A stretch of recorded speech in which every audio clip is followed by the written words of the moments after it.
Welcome to the RTS Guided Programming Coaching Call. I'm Mike Tushir. Got a pretty quick call planned for you today. We'll just kind of get into some things and get through this as quickly as we can. As always, let's start off by talking about executing the workout. Let's see, make sure that this is working properly. There we go. Executing the workout. First question up says, should my training numbers be based off my competition numbers, taking into account RPE, or just the final comp numbers regardless of difficulty? I realize it wouldn't matter as I could change up or down as the session progressed, but interested to know your thoughts. Good question. We don't really typically base our training numbers off of competition numbers because there's a lot that goes into those competition numbers. It's better to base training numbers off of training numbers. So let's say that you need to squat a triple today. It will be better to just squat that triple based off of your last training session, especially if you have a recent triple in training. It would be better off to base your training numbers off of those because it'll be much more reflective of what you're capable of. We don't typically do it based off of competition numbers, even if RPEs are included, because there's a taper that goes into competition numbers, there's a competition atmosphere, things like that, and it doesn't always make it reflective of what you're capable of in training. Keep in mind that the important thing in this program or any program is to put the right weight on the bar and do it for the right number of reps total, do the right amount of work basically. So to get the right weight on the bar, we like to use RPEs obviously, but it just removes a few more variables and helps you to get the right weight on the bar by basing training numbers off of training numbers. We have some program modification questions for this week. This first one up says, do you have any replacement exercises for dips? The program calls for them, but I've torn both labrums and they're too painful for me to do. Yes, we do have modifications. If you can't do dips, then I would recommend dumbbell bench. If you can't do dumbbell bench for whatever reason, I would recommend decline bench. I know that for a lot of places, they don't have dumbbells heavy enough for some of the protocols that we have listed, or it's too awkward to get into position with heavy enough dumbbells and so forth. So in those cases, I would go for decline bench. If that's not going to work either, then maybe try, if you don't have a decline available, basically, I would then go for like a tempo bench, a 303 tempo bench, or possibly just a close grip bench. The idea here is to train chest, shoulders, triceps. Ideally, it would be in a different plane of movement, like a decline, but as with dumbbell bench, we're changing up some other factors, really emphasizing that chest activation with dumbbell bench. So that's a good option for you. So those are my primary two recommendations. If those don't work, then you could go to a tempo or possibly a close grip, but let me know if that's the case. Next question up says, I squat high bar, and in my programming there are front squats and pin squats. However, judging by size, my quads are huge when compared to my hamstrings and glutes. Do you think switching these out for low bar squatting and box squats will have a good carryover to build up my lagging areas? Well, no, I don't think so. And the primary reason is, first we have to establish what your lagging areas are. I think just looking at a lifter's development and saying these muscles are bigger and those muscles are smaller is a really not good way of judging what your lagging muscles are. A far better way would be to analyze the movement, especially a near limit movement. That would tell us more.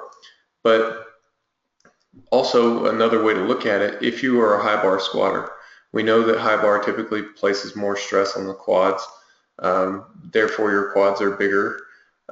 Therefore, it's not unreasonable for your quads to be bigger, and emphasizing hamstring and glute development may not have any effect on your overall squat progress, which is why it's better to find some other way to figure out what our limiting factors are.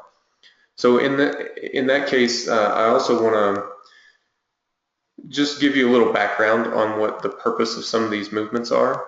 The purpose of front squats, as it's designed in this program, is actually to help develop your back strength. The limiting factor for front squats for most powerlifters is not leg strength. Most of us will find that maintaining an upright position is far more difficult than actual knee extension. So knee extension tends not to be the limiting factor. It tends to be a postural issue, maintaining an upright posture. So in that sense, we're going to emphasize back. There's still plenty of leg involvement in a front squat for sure. There's a little bit less hip involvement and a little bit more requirement for the back to be engaged to maintain that upright posture, which is why we selected front squats. Also for pin squats, the purpose of those is to develop strength in an undeveloped range of motion. It's to get you to generate force out of the bottom position of your squat. So it's not really going to emphasize quads. I'm not sure if that's your perception or not, but it's not designed to emphasize quads so much as it's designed to emphasize a certain range of motion. And that range of motion tends to be a problematic range of motion for most powerlifters, regardless of where the sticking point is. Most powerlifters in the squat are going to stick a couple inches out of the hole. This is right about the 90 degree of knee extension point, so slightly above parallel. That's where they tend to stick. But if you look at a force analysis, where they start losing bar speed is a bit lower than that. So the pin squats are designed to help teach you to generate force in that position where not as much force is being generated. Switching those up, switching pin squats with box squats, it's an acceptable substitute. I don't like box squats because I don't like having you smashed between a box and a heavy barbell. I'm not opposed to you doing some low bar squatting. Especially if that's something that you're interested in, go ahead, get some low bar in there. But I am not sure that it needs to replace any of your assistance exercises for the purposes of training a weak muscle group. If you think you might be stronger low bar, then let's approach it from that perspective, because that's going to change a little bit of how we, what sorts of movements do we swap out, how long do we keep them swapped out, what sort of analysis are we looking at. So if you're considering switching to low bar squatting, you think you might be stronger at it, I would say that chances are you probably are stronger at it, especially after you take a little time to get used to it. So if you want to try low bar squatting, right back, and we'll talk about how you can get into that, how you can sort of break into low bar squatting and see if it's for you or not. That's all the program modification questions that we had today. We got a couple miscellaneous questions. This first one up is not really a question. I did get some questions about long-term progress, basically goal setting questions. I get these from time to time, and my answers on goal setting are a bit unorthodox, I guess. They tend to be, we're all taught, at least most of us here are taught in school to set SMART goals, and it's for specific, measurable, attainable, and something. There needs to be a time limit to go with your goals. Things like that. I don't think that works very well for powerlifting, especially considering that most of us are in powerlifting for the long haul. So here's kind of my 2 cents, and this is just a really quick, a really quick description of my stance on goal setting. We should probably talk more about this in more depth at another time, but for now, here's kind of what I'm thinking. I don't set long-term goals for myself or for my athletes. I mean, what's the point? I don't know how well you're going to progress through the cycle.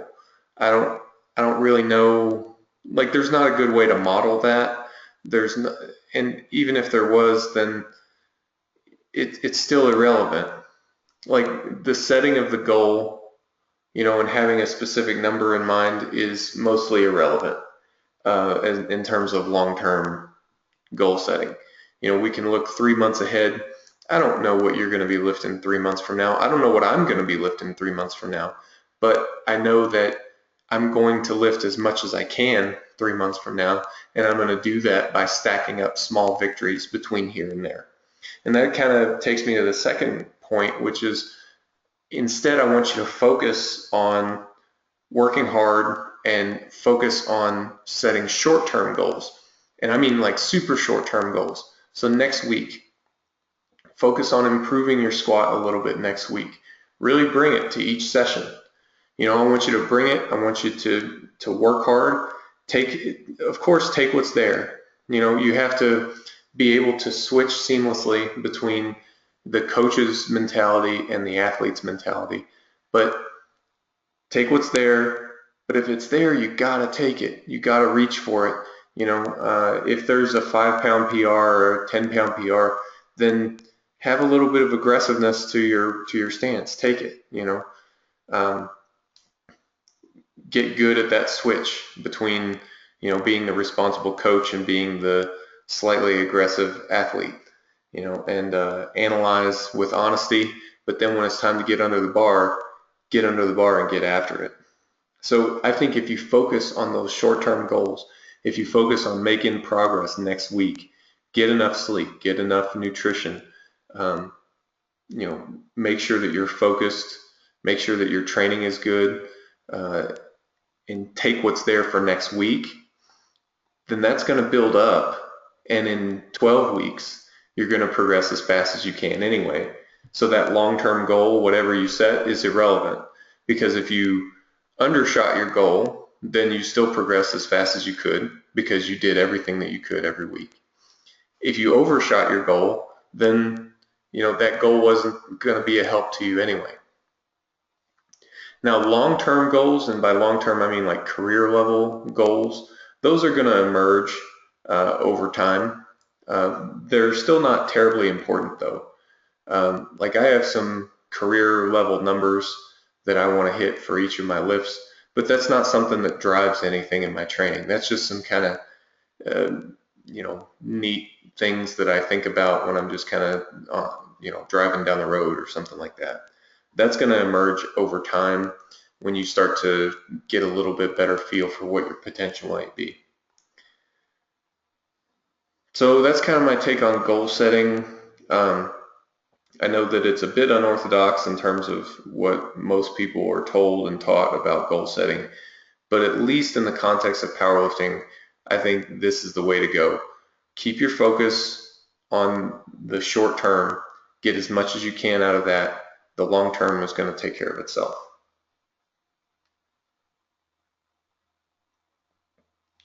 All right, next question. How important are the estimated 1 rep max numbers? I know that it should be moving up, but in my mock meet, the estimated 1 rep max was way off for my lifts. So should I really be too concerned about estimated 1 rep max? In my mock meet, my actual 1 rep max squat and deadlift were far above what the estimation suggested. The estimation was about 50 pounds lower than my actual 1 rep max. Does that mean that I'm not pushing hard enough during the program, as my estimated 1 rep max should be more in line with reality? Consequently, my actual 1 rep max bench was much lower than my estimated 1 rep max, 25 pounds. Does that mean I'm pushing too hard with the bench work in the program and I'm doing too much work that is actually above the right RPE? Good question. Central question is, how important is estimated 1 rep max? Estimated 1 rep max is important to showing your overall progress. It's a way that we can compare different rep ranges and see that you're in fact moving forward on a week-to-week basis. And that's basically why it's important. For things outside of that pretty narrow range, the importance drops. So it's useful for most people in terms of thinking things like attempt selection and stuff like that. For you, you'll need a custom RPE chart. It's not that you're working too hard or not hard enough in training. It's not that at all. Well, I suppose it could be that, but you would need to send in some video of that. Just a discrepancy between estimated 1 rep max and actual 1 rep max does not indicate that you're working too hard or not hard enough. All that discrepancy means is that there's some sort of inaccuracy in the RPE chart, that it's not very accurate for you. Now, the RPE chart is designed to fit the average lifter, which means that it's pretty good for most of us. Now, occasionally you get somebody like yourself that the RPE chart is really inadequate for. So there's an article on the RTS website, and if you search for customizing my RPE chart, I think you'll find it. That will walk you through a process of customizing your RPE chart. You can do that, and then your estimations will be much more accurate. Then you can use your estimations for things like attempt selection and things like that. Plus, they'll give you a better idea of overall progress. You'll be able to see trends a bit more clearly. The way it is now, you should still see trends. Even if you don't customize your RPE chart, you should still see trends, but they may not be as crystal clear as they would be for somebody who had an RPE chart that was more tailor fit for them. All right, next question says, I went against the grain of your programming this week. I actually wanted to gauge my maximal lifts before Saturday's mock meet. I wanted to get my name in the 1,200 pound club board at the local gym, so I'm getting judged on all my lifts by the owner. I've never done anything that requires another person judging, so I'm obviously a little nervous, even though this isn't a competition. Today I squatted 455, benched 305, pulled 495. However, gauging by the difficulty of the lifts, I want to attempt 475, 315, and 520 on Saturday for a 1,300 total. Aside from attempts and warm-up selection help from you, I was wondering, should I do the weights that I successfully lifted today first and then try my goal weight, or if I should attempt the goal weight first? If I do the weights I did first today, then I make the club with a 1,255 total. So I wasn't sure if I should play it safe and secure with 1,255 first or go for broke at 1,300. I could always back down to weights I successfully completed today if my goal weights aren't met. That's a good question. I'm not really sure how it's going to be set up at your gym. If you only get one attempt at each lift, or if you get 3 attempts or anything like that. Assuming that you get 3 attempts, I would recommend that you get the meet card that's on the forum. It's a sticky post at the top of the guided programming forum. Download that meet card, put your goal weights in, so those second numbers, those goal weights, put those into the sheet, and then take the attempts that the sheet recommends. If those goal weights are reasonable, you can expect at least second attempts and hopefully at least a couple third attempts, and you should have no problem reaching your 1,200, and you'll probably be able to dial it into whatever you're capable of lifting on that day. The reason that that meet card is designed the way that it is, and the reason that powerlifters execute in competition the way that we do, is so that we can lift the most weight that we're capable of on that day. And so assuming that you get 3 attempts, I would recommend following the same thing that you would do if it was an actual competition. All right, so let's stop there. We're going to check out a video.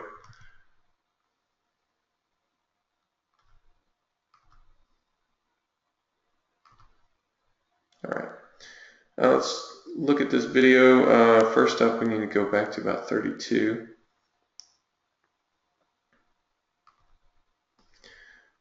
Alright, this is Jake's contest video, so we're going to be reviewing this video for general technique. We've got all 3 lifts to check out. So first up, the squat.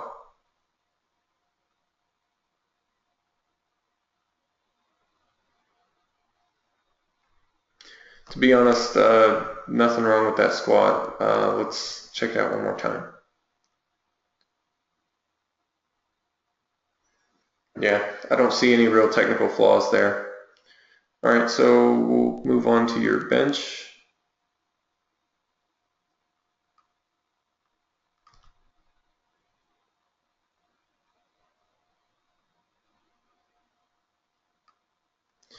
Let's watch this one more time. Okay. If we look here, this is your bottom position. I think you could either use a slightly wider grip or tuck your elbows a bit more. Now, I would start by tucking your elbows a bit more. It should be fairly easy to do. You're going to touch a little lower on your chest, basically. And I mean, it's just the difference of an inch, maybe an inch lower on your chest. That's going to bring your elbows in a bit more, and it'll bring everything into a bit more alignment. Now, when you press off of your chest, make sure that you're arcing back kind of in a slant back toward the rack, back toward your face. So you do that already, you're going to have to do it a little bit more if you touch a bit lower.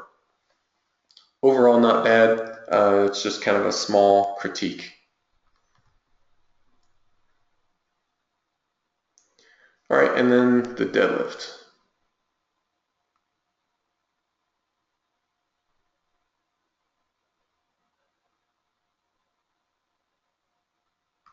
All right, let's watch that again. This deadlift looked easy. It honestly looked really too easy to see any sort of technical breakdowns. I mean, everything looked fine. I don't see anything wrong with it. I know that you went up a bit.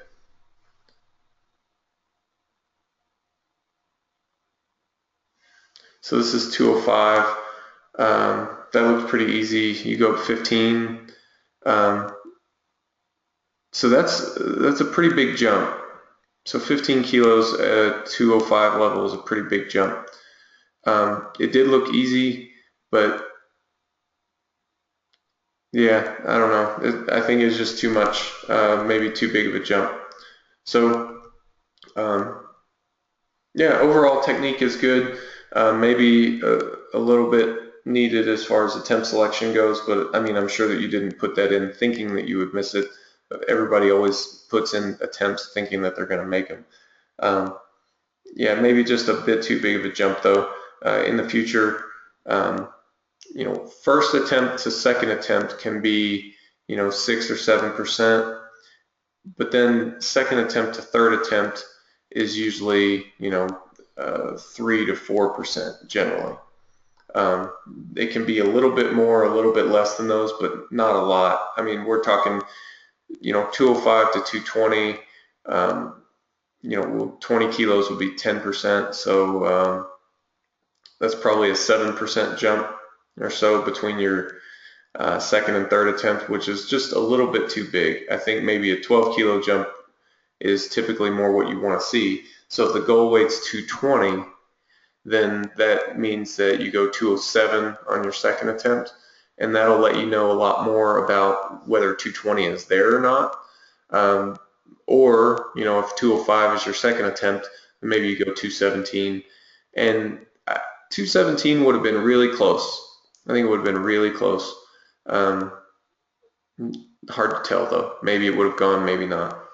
But what you have here looks good, especially from a technical standpoint.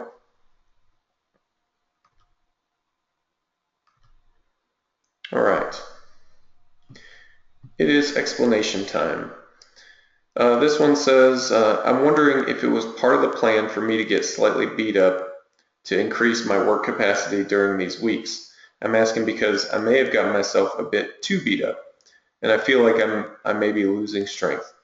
Monday, I had track recommend take off a set of each exercise, but now I'm better, but I'm still not the same strength. Unfortunately, I also pushed too hard a bit last week and strained a trap, which makes it hard to push on the bench as well. So I've been keeping the weights a bit lower to let it heal. It's possible food, sleep haven't been perfect either, but not unusual in terms of being enough to let me make progress. It's not the intent really with any of these programs to get you so beat up that you're not, that your strength is diminishing. But it does sound like that's happening to you for whatever reason. So I would make sure that you're paying attention to track, reduce your volume, make sure that you're managing your training expectations as well. Don't continue to push for PRs right away. Take what's there. Now what I mean is if last week was 10 kilos down on your squat, this week don't push for a PR. Push to increase over what you did last week. Gradually build that momentum back up. Now if it's there, if you're warming up and things all of a sudden feel very great, then go for it. But if they don't, then be patient and take what is there, try to build on it, try to build on what you did from the week prior. All right, and just a couple victory laps. We had quite a few people competing last week, and I just kind of want to go through these. Scott says, at my meet yesterday, I hit a 7.5 kilo squat PR, a 5 kilo bench PR, and tied my conventional deadlift PR after switching to sumo, and definitely had more in the tank. Overall, a 12 kilo PR total in 6 weeks, and my Wilks went up by 7 points. Thanks for everything, and I can't wait until the next one. Hey Scott, congratulations. 12 kilo PR, that's a big deal, especially with 6 weeks of training. Very nicely done. I know that you put in a lot of hard work. These training cycles are not easy, and they're not designed to be easy. So you definitely worked for it. You put in what you needed, and you got a nice reward for that. So keep up the good work. Also, just wanted to say congrats real quick to David. David dropped a weight class. He added almost 20 points to his Wilks score. He's able to do this despite moving and switching jobs. Congrats, David. Then last up, we've got Spencer. Spencer says, the meet went well, and I got a silver medal for all 3 lifts and a total with a 5 kilo increase from my squat and bench press. My deadlift increased by 7.5 kilos with a total of 17.5 kilo meet PR. To be able to do this while representing my country in the Asian Powerlifting Federation, I'm really grateful for your programming, replies to my questions, and other content that RTS releases. First off, congrats, Spencer. Thanks for your kind words. You're the one that put in the work, though, so I'm really proud of the work that you put in. You've stayed engaged with the training process this whole time. You really put a lot of effort into your training, and a 17.5 kilo PR total in one training cycle, that's big, man. That's big. Congratulations. That's all we have for you guys this week, so thanks everyone for watching. I'm going to try again to get the call times updated on the calendar, so I'll make sure to let you know when that actually happens. So as always, thanks everybody for watching. We'll see you next time.